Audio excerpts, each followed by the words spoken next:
पहाड़ी के नीचे बसे मनोहरपुर नाम के एक छोटे से गांव में सब लोग मिलजुल कर रहते थे। वो गांव अपनी अनूठी प्रथा के लिए मशहूर था। उस गांव में ये प्रथा थी कि सब लोग अपने घर से कुछ ना कुछ चंदा गांव में होने वाले यज्ञ के लिए देंगे, और वो यज्ञ निर्धारित तिथि को साल में एक बार होता था। सब ग्रामीण वासी यज्ञ में चंदा अपनी यथाशक्ति के हिसाब से देते थे।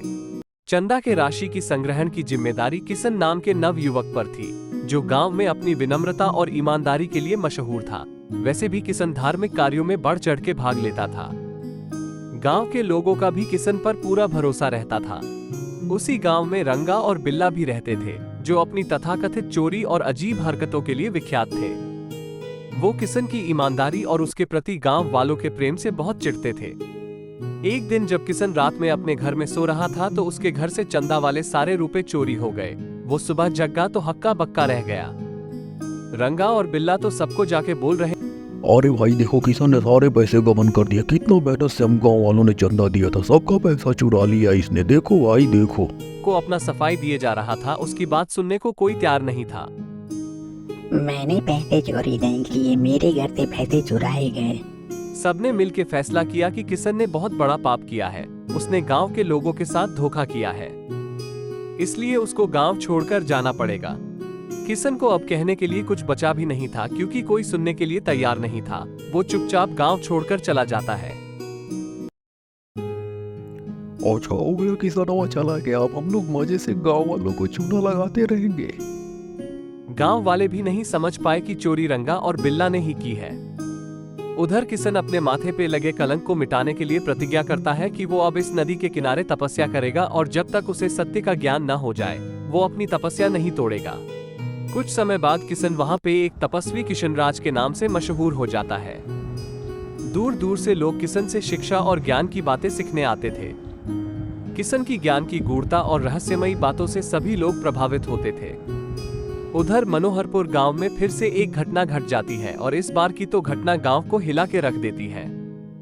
गांव के मंदिर से किसी ने सोने का हार चुरा लिया। गांव वालों को पता था कि देवी मां का प्रकोप भयावह हो सकता है, इसलिए सब डरे हुए थे। गांव में अजीब बीमारी आ सकती है जिससे पूरे गांव को खतरा हो सकता है। अगर गांव का कोई चुराया होगा तो बिल्कुल नहीं बचेगा, क्योंकि पहले भी कुछ लोगों ने तो बस चुराने की कोशिश की थी, तो उनका शरीर बाद में काम करना बंद कर दिया था। ये बात रंगा और बिल्ला भी सुन रहे थे। ये सुन के उनकी हालत खराब हो गई। सब लोग बोल रहे थे, अगर गांव के किसी आदमी का हाथ है तो वो जल्दी सामने आ जाए, नहीं तो परिणाम भुगतने के लिए तैयार रहे। ये सुन के रंगा और बिल्ला को लग रहा था कि उनका शरीर हवा में उड़ रहा है। अरे भाई, क्यों नहीं सब लोग जो तपस्वी महाराज की चर्चा है उनके पास चलते हैं। हाँ, सब लोग तपस्वी महाराज के पास चलते हैं। वो जरूर इस रहस्यमय चोरी से पर्दा उजागर करेंगे। क्यों परेशान है आप लोग? क्या समस्या है आप लोगों की? तपस्वी महाराज, समस्या बहुत गंभीर है। हमारे गांव के मंदिर से किसी ने देवी माँ का हार चुरा लिया। अगर चोर गांव का ही है तो गांव पे तो बहुत बड़ा संकट आ सकता है। धैर्य रखिए आप लोग। मनोहरपुर गांव के हैं आप लोग। मंदिर में तो चोरी तो बहुत बड़ा पाप है, और दोनों चोर भी आप लोगों के साथ ही हैं। कौन कौन कौन कौन है तपस्वी महाराज? कौन है कौन है? हमें माफ कर दीजिए तपस्वी महाराज, हमसे बहुत बड़ी गलती हो गई। हमें क्षमा कर दीजिए, क्षमा कर दीजिए तपस्वी महाराज। आज से रंगा और बिल्ला को हम लोगों के गांव में कोई जगह नहीं। ऐसी गलती दोबारा मत कीजिए आप लोग। दोबारा?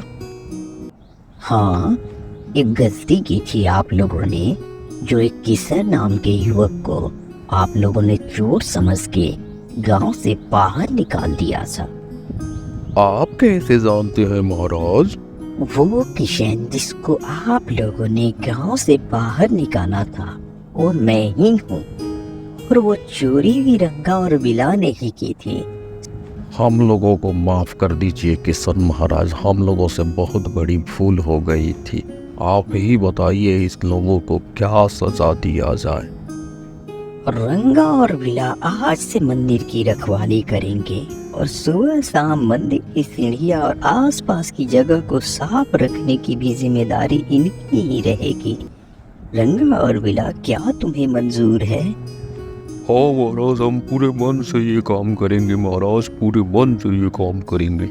और भी रोचक कहानियों के लिए इस चैनल को लाइक, शेयर और सब्सक्राइब जरूर करें। नमस्कार।